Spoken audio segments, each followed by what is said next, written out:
पप्पा मला वाचवा. पप्पा मी 1800 कोटीची जमीन 300 कोटीला घेऊन दाखवली, परंतु काही लोक माझ्या पाठीमागे लागले की एवढी स्वस्तात कशी काय मिळाली.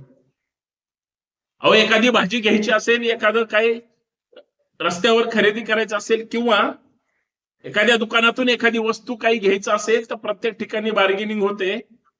मी सुद्धा जमिनीच्या बाबतीत पप्पा बार्गेनिंग केली आणि 1800 कोटीची जमीन मी 300 कोटीत घेऊन दाखवली. आणि पप्पा अजून जमीन घेताना जी स्टॅम्प ड्युटी भरावी लागते ती स्टॅम्प ड्युटी सुद्धा 21 कोटी रुपये मला भरावं लागले नाहीत. त्याचं कारण काय पप्पा, की मी सरकारला सुद्धा एकदम एका पत्रावरच खेळवलं. आणि पप्पा आज हायकोर्ट म्हणतं की तुमच्या मुलाला तुम्हाला वाचवायचंय का. मी कुणाबद्दल बोलतोय तुम्हाला कळलंच असेल. मी पार्थ पवारांबद्दल बोलतोय. कोरेगाव पार्क मधल्या अमेडिया कंपनीनं जी 40 एकर जमीन खरेदी प्राईम लोकेशन वरची पार्थ पवारांनी खरेदी केली. त्यांच्या कंपनीत त्यांचे 99% शेअर्स आहेत, पण FIR मध्ये नाव सुद्धा नाही. ज्याचा 1% शेअर आहे त्याचं नाव त्याच्यामध्ये दाखवलं. आणि ज्यांनी विकली शीतल तेजवानी, कधी कधी शीतल सूर्यवंशी म्हणून पण ती फिरते, त्या महिलेनी 1800 कोटी रुपयाची महारत्नाची जमीन 300 कोटी रुपयाला विकली. चर्चा झाली. जे जागरूक नागरिक आहेत ते याच्यावर आवाज उठवत आहेत. प्रकरण हायकोर्टामध्ये गेलं. हायकोर्टाने काय प्रश्न विचारलाय, हायकोर्ट म्हणतं आता तो प्रश्न कुणाला आहे, सरकारला आहे. तो प्रश्न सरकारमधल्या बाप नावाच्या एका राजकीय नेत्याला आहे. आणि तो प्रश्न सिस्टीमला सुद्धा आहे की जर यांच्यावर गुन्हा दाखल होऊ शकतो, यांच्याकडं 99% कंपनीचे शेअर्स आहेत, मालक 99% शेअर्स असताना सुद्धा कुठल्याही प्रकरणात यांना तुम्ही जर घेत नसाल, याचा अर्थ किती संशयास्पद आहे. मग कुणाची जमीन कोणी त्या ठिकाणी कशा पद्धतीने पॉवर ऑफ पॅटर्नी करून कुणाच्या माध्यमातून कुणाला विकली, मग अधिकाऱ्यांचा किती सहभाग आहे. तहसीलदार असेल, सब रजिस्ट्रार असेल, रजिस्ट्रार असतील, अख्खी महसूलची सिस्टीम असेल, आणि आपला नेता ज्यांचा मुलगा आहे तो नेता असेल, या सगळ्यांनी वाचवण्याचा प्रयत्न केला. आणि मी चुकीचे कामं करत नाही. एका स्टेटमेंटमुळे जर तुम्हाला सवलत मिळणार असेल तर मग लेख म्हणणारच ना, पप्पा मला वाचवा. पण हायकोर्ट तसं म्हणणार आहे का. हायकोर्ट म्हणतंय तुमची सगळ्यांची नियत, राज्य सरकारची, पोलीस प्रशासनाची, सगळ्यात महत्वाचं, आणि इतर न्याय सगळ्या सिस्टीमची, की तुम्हाला त्यांना का वाचवायचंय. ते फक्त उपमुख्यमंत्र्याचे चिरंजीव आहेत म्हणून, ते राज्याच्या अर्थमंत्र्याचे चिरंजीव आहेत म्हणून, की पुणे जिल्ह्याच्या पालकमंत्र्याचे चिरंजीव आहेत म्हणून. म्हणजे कायदा जर सगळ्यांना समान असेल तर मग इथं का त्यांना वाचवलं जातंय, हा साधा सरळ प्रश्न न्यायालयाने विचारलाय. आता चक्र फिरणार आहेत मित्रांनो, परंतु प्रकरण वेगळ्या पद्धतीने डायव्हर्ट केलं गेलं. पोलिसांचा तपास, पोलिसांची कारवाई, सरकारची भूमिका, मंत्र्यांची भूमिका, मुख्यमंत्र्यांची भूमिका, उपमुख्यमंत्र्यांचं स्टेटमेंट सगळं संशयास्पद आहे. आणि कागदावर जमिनीचा सगळा प्रकार हायकोर्टासमोर मांडल्यानंतर अजून बऱ्याच गोष्टी समोर येणार आहेत. पण हे जर प्रकरण अशा पद्धतीनं असेल तर पप्पा मला वाचवा हे वाक्यच पार्थ पवारांना काढावं लागेल. अशी न्यायालयीन प्रक्रियेची आत्ताची सध्याची एकंदरीत भूमिका वाटते, हे मला या माध्यमातून सांगायचं. बांधवांना एक गोष्ट लक्षात घेतली पाहिजे. या मुद्द्यावर तर चर्चा करूया. सर्वांना सप्रेम नमस्कार, जय शिवराय, जय भीम. मी संतोष शिंदे. म्हणजे जमीन घोटाळा झाला, नावं समोर आली, फक्त सत्ताधारी असल्यामुळं वाचवलं जात आहे हे सगळेच म्हणू शकतात. त्यांचे सुद्धा अंधभक्त आहेत, ते त्यांच्या नेत्याचं समर्थन करतात.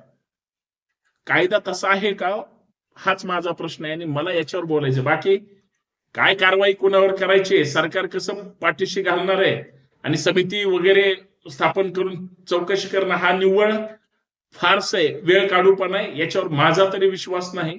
आजपर्यंत सरकारनं जे काही 2-4 वर्षात समित्या स्थापन केल्यात, एकाचा सुद्धा रिपोर्ट काय आलाय हे छाती ठोकपणे सरकारने सांगावं. अजून कोणाच्या चौकशा पूर्ण झाल्या नाहीत. असं जर असेल तर मग भारत प्रवार जमीन घोटाळ्या प्रकरणामध्ये त्यांच्यावर काय कारवाई होणार आहे हे फक्त न्यायालय सांगू शकतं. तर तुमचा माझा न्यायालयावर विश्वास आहे.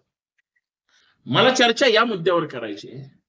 कायदा जर सगळ्यांसाठी असेल, कायदा जर सगळ्यांना समान वागणूक देणारा असेल, तर जे खुर्चीवर बसतात, जे प्रशासन चालवतात, ज्यांनी कायद्यानुसार कारवाई केली पाहिजे, ती बरोबर पळवाट शोधून सगळ्यांना मूर्खात काढून समाजाची, राज्याची, प्रशासनाची, न्यायव्यवस्थे सगळ्यांची दिशाभूल करून यांना झोपा कशा येत असतील?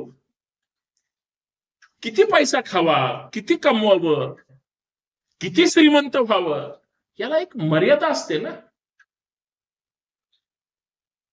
माझा बाल्या माझी बाली, धाबाय दाची कोली, याच्यापेक्षा दुसरं आयुष्य नसतं.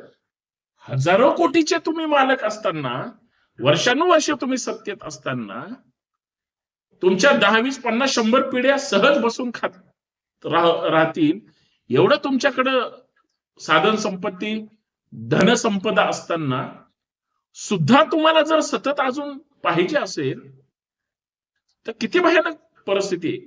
माझा साधा प्रश्न आहे, देशामध्ये, राज्यामध्ये देशाच्या अर्थव्यवस्थेचा आकडा, राज्याच्या अर्थव्यवस्थेचा आकडा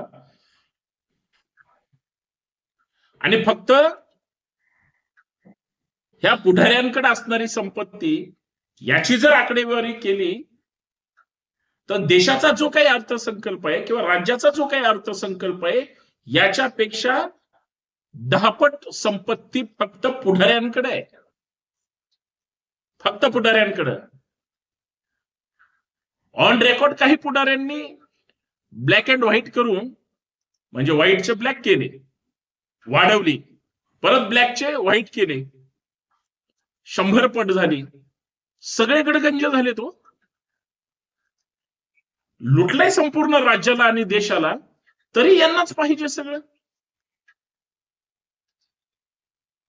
आणि राज्याच्या हिताचा काही निर्णय घ्यायचा म्हणलं की ह्यांच्या काय तिजोरीत खडखडाट असतो. कल्पना करा ना, एखादी 18 रुपयाची वस्तू जर 3 पैशाला, पैसा 18 रुपयाची वस्तू 3 पैशाला जर खरेदी कोण करत असेल तर ही हसण्यासारखी गोष्ट नाहीये का हो? आणि तरीही काही कारवाई होत नाही. म्हणजे माननीय न्यायालयाने अजून जर याच्या खोलामध्ये गेले, जाणारच आहे, परंतु जर ही परिस्थिती असेल तर काय देश कुणाच्या ताब्यात आहे? महाराष्ट्र कुणाच्या ताब्यात आहे? सगळं वडूनच वरपून खायचं असेल तर ही किती दुर्दैव आहे. याच्यावर खरं काही होणार आहे की नाही? गोरगरिबांना, सर्वसामान्यांना, हातावर पोट असणाऱ्यांना प्रचंड छळलं जातं. जे श्रीमंत आहेत, जे मोठे, जे पुढारी आहेत, जे पदावर आहेत, त्यांना हजारो कोटी रुपयाला चुना लावला, काही होत नाही. ही सिस्टीम बदलली पाहिजे, हा माझा साधा सरळ प्रश्न आहे. म्हणून मी या विषयावर बोललो. तुम्हाला काय वाटतं, ही सिस्टीम सुधारणार आहे की नाही? सगळे चोरच बसलेले असतील तर मग पोलिसांचा काय उपयोग आहे? कुणाचं संरक्षण करणार आहे? जनतेचं नाही ते संरक्षण करत. हे त्या चोरांचं करतात जे व्हाईट कॉलर मध्ये देशाला आणि राज्याला लुटायला बसले. माझं पटतंय की नाही, खरं आहे की खोटं आहे, सांगा तुम्ही.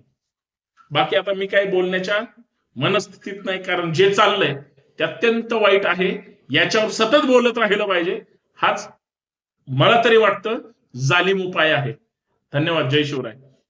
फक्त विनंती एवढीच आहे, व्हिडिओ जास्तीत जास्त शेअर करा.